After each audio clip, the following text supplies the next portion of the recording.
నమస్తే, welcome to great India TV. అస్సాంలో ప్రభుత్వ ఉద్యోగులకు సీఎం హిమంత బిస్వా శర్మ కొత్త రూల్తో గట్టి వార్నింగ్ ఇచ్చారు. భార్యకు చట్టబద్ధంగా విడాకులు ఇవ్వకుండానే మరో పెళ్లి చేసుకుంటే ఇక ఇంట్లో గొడవ ఒక్కటే కాదు, జీతంలోనూ గొడవ మొదలవుతుంది.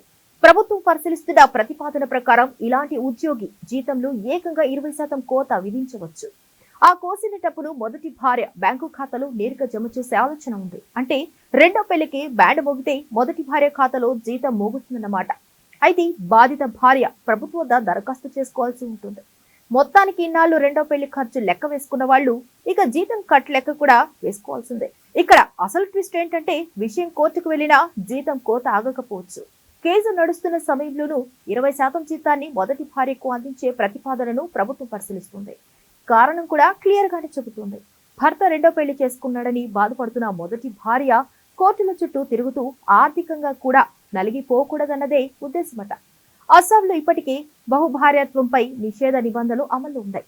ప్రభుత్వ ఉద్యోగుల సర్వీస్ రూల్స్ లోనూ రెండో వివాహంపై పరిమితులు ఉన్నాయి. అంటే ఉద్యోగం ప్రభుత్వం ఇచ్చిందని కుటుంబంలో సెకండ్ ఇన్నింగ్స్ కు కూడా ప్రభుత్వమే టికెట్ ఇస్తుందనుకుంటే కుదరదన్నమాట. ప్రస్తుతం ప్రభుత్వ ఉద్యోగుల విషయంలోనే ఈ ప్రతిపాదన చర్చలో ఉన్నా భవిష్యత్తులో ప్రైవేటు రంగం పైన దృష్టి పెట్టే అవకాశం కనిపిస్తుంది. భర్త వదిలేసిన మహిళలకు ఆర్థిక భద్రత కల్పించేలా చట్టపరమైన చర్యలను పరిశీలిస్తున్నట్లు సీఎం సంకేతాలిచ్చారు. అసలు సందేశం మాత్రం చాలా సూటిగా ఉంది.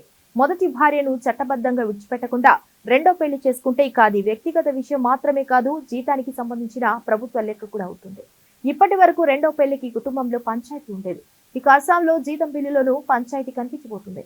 మరి ఈ రూల్ నిజంగా అమల్లోకి వస్తే సెకండ్ మ్యారేజ్ ప్లాన్ చేసే ముందు ఉద్యోగులు సాలరీ స్లిప్ కూడా ఒకసారి చూసుకోవాల్సిందే.